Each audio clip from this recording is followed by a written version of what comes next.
Upang maipakita ang bunga ng R&D efforts ng pamahalaan, isinagawa ang 4th Research and Development Conference sa Philippine International Convention Center o PICC sa temang Harmonized R&D Towards Accelerated National Growth and Prosperity. Layunin ng taunang national conference na ito na maipamalas ang resulta ng mga government-funded R&D sa pangunguna ng Department of Science and Technology kasama ang iba pang ahensya ng gobyerno. NRDC this year, mapapansin po na hindi lang DOST researchers ang nag-present. Kasama natin yung mga researchers ng ibang government funding agencies tulad ng Department of Agriculture, Department of Environment Natural Resources, Commission on Higher Education, Department of Trade and Industry, Department of Health, Department of Energy, and so on. Mapapansin mo doon sa mga nagpe-present, katulad ng mga funded by CHED, nagpa-appeal sila ngayon na pwede ba DOST naman na mag-fund sa amin kasi mas malaki yung funding natin. At saka, nagkakakilala ngayon yung mga researchers. Papansin ko, nag-uusap-usap sila pagkatapos mag-present ng isa, dinudumog ng ibang researchers from other agencies. Alam mo, padami ng padami researchers natin kasi yung DOST scholarships, every year nakaka-produce tayo ng 500 MS and PhDs in the last 4 years. Ibig sabihin nun, dumadami yung pwedeng mag-research, mas malaki yung pwede nating mga pondohan ng mga proyekto. Meron tayong programa na tinatawag na Science for Change. Isa sa mga sub-programs din yung tinatawag na CRADLE, Collaborative Research and Development to Leverage the Philippine Economy. Ibig sabihin nun, yung industry magsasabi, ito yung gusto kong problem na isolve. Tapos hanap tayo ng academic institution na kaya mag-solve. Bibigyan ng DOST ng pera yung academic institution. Dalawang bagay lang hinihingi natin sa industry. 1, 20% contribution in cash or in kind. And number 2, the promise to adopt the technology after the research. Napansin namin yung mga naunang nag-cradle na, nagre-report sila na parang lumalagpas na sa 20% yung contribution ng mga companies kasi na-eengganyo doon sa mga results. So that is exactly how we imagine mapag-collaborate yung academe sa ka-industry para dadami yung research ng industry. Ang research natin ay world-class. Kagaya nga nung sinabi ng speaker natin kanina na galing sa IDRC Canada, yung ang nasa south ng mga researchers, kasing galing din talaga ng mga researchers sa mga ibang bansa. So ang ano lang, kailangan lang mabigyan ng opportunity. Alam mo, nauna ako nagsalita kaysa doon sa Canadian natin, no? Obvious na yun na yung patutunguhan ng DOST. And in July, we are going to announce the new monitoring and evaluation protocols kasi i-adapt na natin talaga na kasama yung social impact at saka yung economic impact bukod dun sa dati nating 6 Ps. Ina-encourage ko ang mga researchers natin na mag-work together para maging mas efficient ang ating use of funds. Kasi pagka nagkanya-kanya tayo, nagawa na pala ng isang researcher, uulitin mo. Sayang naman yung pondo ng gobyerno. Saka, 2 heads are better than 1. Ang aking mensahe sa ating mga kaibigan sa industriya, sana tulungan niyo yung ating mga researchers na maabot yung gusto nilang mapuntahan ng kanilang research output. Ang mga researchers masaya sa loob ng laboratorio. Pag mag-commercialize, nagre-rely talaga sila sa ating mga kapartners sa industry. Sana po i-adapt ninyo yung mga teknolohiya namin para sayang kung hindi mo ilabas yung mga research output, sayang ang investment ng Filipino people. Tunay ngang world-class ang kalidad ng research na gagawin sa Pilipinas. At upang magkaroon tayo ng glimpse pagdating sa international research standards, inimbitahan sa conference si Dr. Robert McLean upang ibahagi ang Research Quality Plus. Ano nga ba ito? Thank you for the opportunity to talk about this with you. I think this is fantastic what you're doing to share stories about science. So, Research Quality Plus is an approach that we've developed at the International Development Research Center that really describes a different way of thinking about what makes for good research, what makes for quality research, what makes for research that matters. So it's a methodology for evaluating research as we've used it to date, and we think and we are attempting to do much more with it. To monitor research perhaps, to manage research projects, to select which projects we would fund and wouldn't fund. There's a lot of opportunity in general, rethinking what makes for good research. Yeah, I think one of the challenges in the research and development field that's a fantastic focus of this conference is that link between research and development.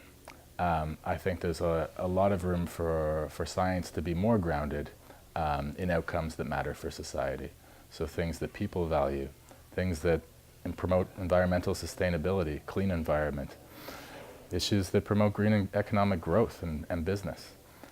Connecting science to issues that matter for society is a challenge that I think we could do better at, and I applaud the title of this conference for pushing forward. Yeah, I mean, I think it would contribute to a solution, and that's what drove its development for us. I don't think it is a solution, and I don't think RQ Plus is over yet either. It's an adaptive thing, as we spoke about today. Needs much improvement and following critique in events like this, which we've been lucky to have. But I do think one of the benefits of RQ Plus is it reconsiders the way that we value science. Fundamentally re-questions production and counts of quantitative measures, questioning these things and asking more about the issues that drive research that's going to change, that people care about. I'm very impressed. I think I'm leaving this conference inspired. I think that showcasing some of the innovations I've seen today for a number of ministries of government is a really powerful tool. I think it's showing how science does make a difference, how science can contribute to development, not just amongst scientists. I'm really impressed with the broad group of people who've come to this conference to learn, and I think they're going to take away a lot of understanding about the role that science research plays in advancing society. We will continue absolutely funding grants here in the Philippines.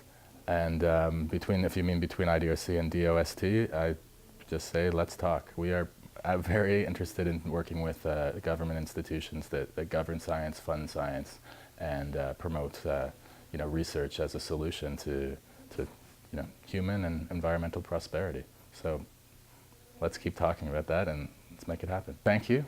It's been a great experience for me to be here. I've learned a lot. I'm going to take away some very specific points I heard today to help develop the one thing I was talking about, RQ Plus. But I think what's more important is just seeing a vibrant culture of science, research come together like this, speak across ministries, speak across disciplines is, it's something that I will walk away with and hope to replicate other places I'm going. Thank you.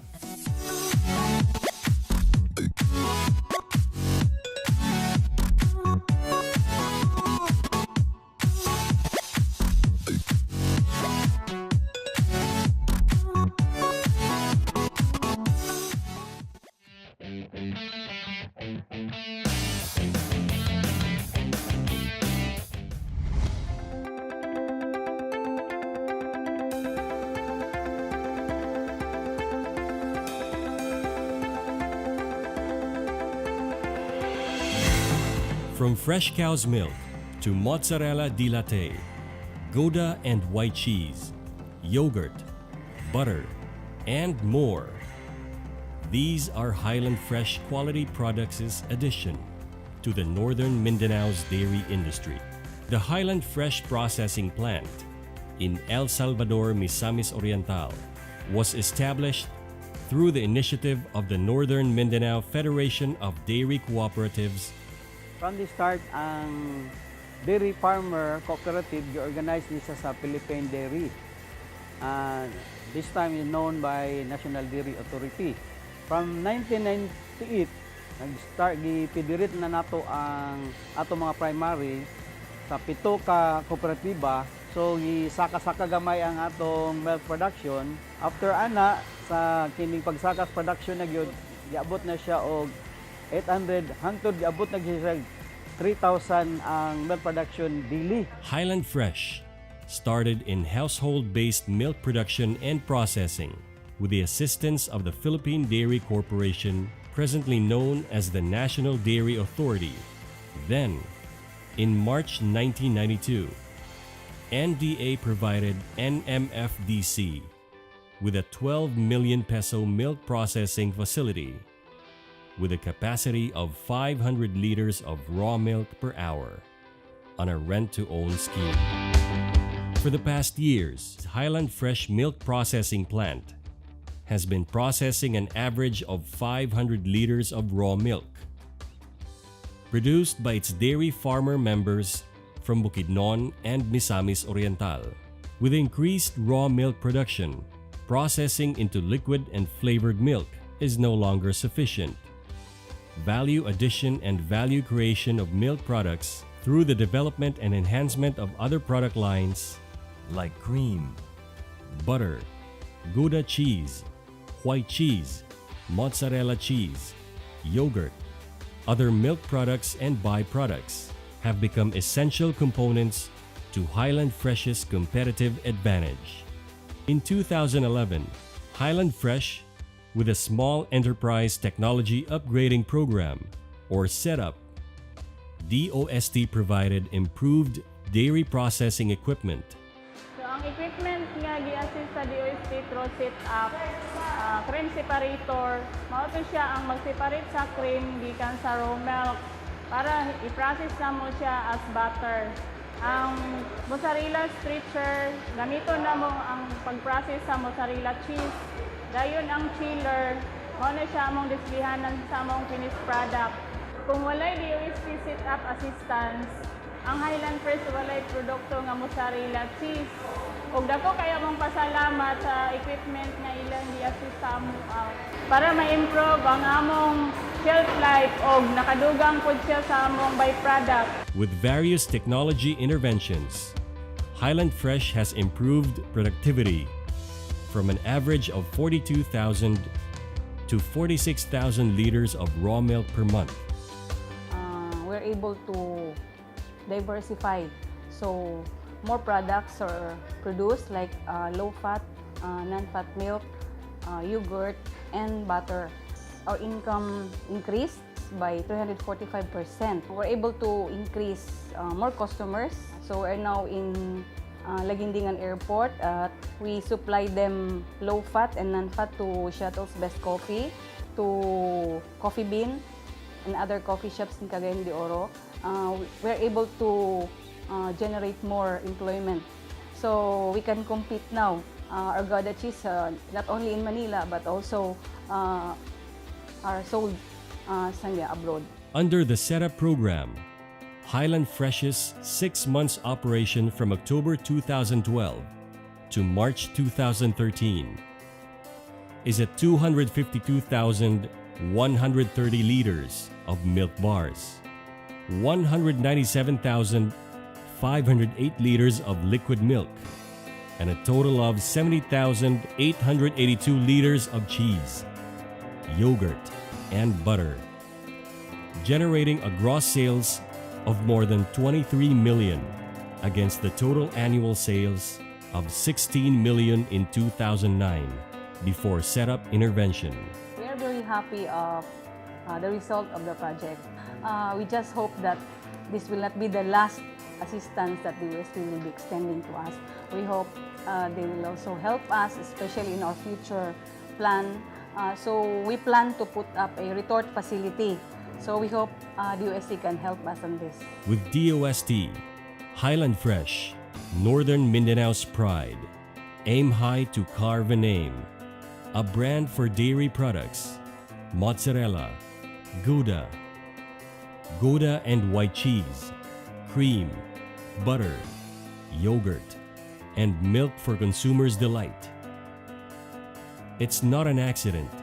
It is a technology package of intervention, provided the DOST setup way.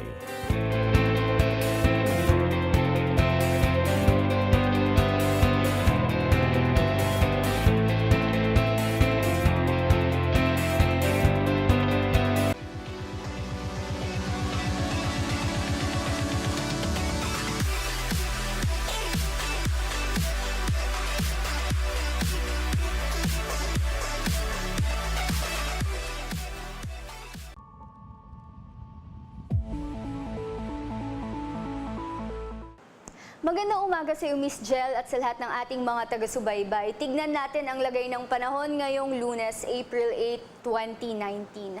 Base nga sa ating latest satellite imagery, meron tayong binabantayan na low pressure area 900 kilometers silangan ng Davao City. At dahil nga sa trough o extension ng low pressure area na to, makakapagdulot ito ng mga paulan dito sa may Eastern Visayas at sa Mindanao.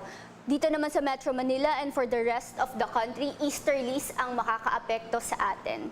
For the next 24 hours dito sa Luzon, asahan pa rin natin ang generally fair weather, bahagyang maulap hanggang sa maulap na kalangitan. May tsansa tayo ng mga pulu-pulong mga pag-ulan o kaya naman ay mga thunderstorms. Asahan pa rin natin na magiging maalinsangan pagdating ng tanghali o kaya naman ay sa hapon. At dahil dyan, patuloy nating pinapatnubayan or pinapaalalahanan ng ating mga kababayan na magdala ng pananggalang sa init ng sikat ng araw at patuloy rin tayong maging hydrated. Agwat naman ang temperatura na aasahan natin dito sa may Metro Manila nasa around 27 to 34 degrees Celsius. Maximum temperature na i-expect natin sa Tugigaraw mainit po nasa 36 degrees Celsius.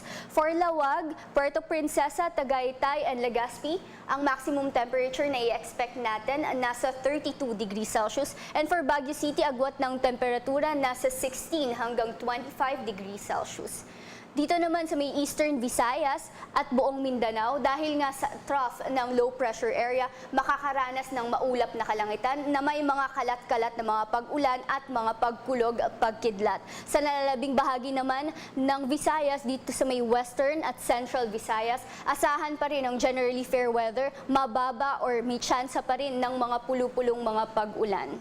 Agwat ng temperatura dito sa may Iloilo, nasa 25 to 34 degrees Celsius, Cebu's 26 to 33 degrees Celsius, Tacloban 24 to 31 degrees Celsius.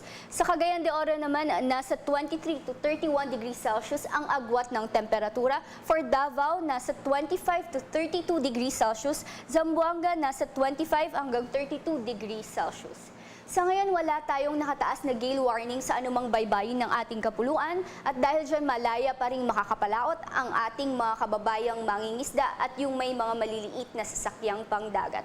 Iba yung pag-iingat lamang ang ating ipinapaabot sa mga kababayan natin na papalaot dito sa may Southern Luzon, Visayas at Mindanao sa eastern section dahil aasahan natin ang maalon hanggang sa paminsan ay maalon na sea conditions. Posibleng umabot hanggang 2.5 meters ang wave height. Elsewhere naman sa ating bansa, slight to moderate ang aasahan natin na sea conditions. And for the next 3 days naman, sa key cities ng ating bansa, forecasted natin, asahan dito sa Metro Manila, maulap na kalangitan or bahagyang maulap na kalangitan na may tsansa pa rin tayo ng mga pulu-pulong mga pag-ulan, pagkulog, pagkidlat, agwat ng temperatura nasa 26 hanggang 35 degrees Celsius. For the next 3 days, dito naman sa may Baguio City, asahan pa rin generally fair weather, may mga tsansa tayo ng mga isolated na mga paulan o kaya naman ay mga thunderstorms. Agwat ng temperatura nasa 16 hanggang hanggang 25 degrees Celsius. For the next 3 days sa Legazpi City naman, asahan din natin until Thursday. Generally fair weather, may mga chance pa rin ng mga pulu-pulong mga pag-ulan o kaya naman pagkulog, pagkidlat. Agwat ng temperatura nasa 25 hanggang 32 degrees Celsius. Sa mga kababayan naman natin sa Metro Cebu, for the next 2 days until Wednesday, makakaasa tayo ng maulap na kalangitan. May mga tsansa ng mga pulu-pulong mga pag-ulan, pagkulog, pagkidlat. Pagdating naman ng Thursday, aasahan naman na natin na sisikat na ang haring araw. Magkakaroon na tayo ng bahagyang maulap hanggang sa maulap na kalangitan. Generally fair weather, ngunit may tsansa pa rin ng mga pag-ulan, pagkulog, pagkidlat. Agwat ng temperatura nasa 25 hanggang 33 degrees Celsius. Sa Davao naman, dahil pa rin dun sa trough ng LPA na binabantayan natin, pagdating or tomorrow, aasahan pa rin naman natin maulap na kalangitan. May tsansa pa rin ng mga kalat-kalat na mga pag-ulan, pagkulog, pagkidlat. Ngunit pagdating naman ng Wednesday at Thursday, asahan natin may tsansa tayo ng pagsikat ng araw sa areas dito nga sa Metro Davao. At asahan rin natin may tsansa pa rin ng mga pag-ulan, pagkulog, pagkidlat. Agwat ng temperatura nasa 25 hanggang 35 degrees Celsius. Kanina nga ang haring araw dito sa Kamaynilaan ay sumikat ng 5:47 ng umaga at muling lulubog ng 6:09 ng gabi. Yan muna ang latest mula dito sa Pag-asa Weather Forecasting Center. Lani Bitagun, nag-uulat. DOSTv would like to thank Filipino Creazione de Mano Incorporated.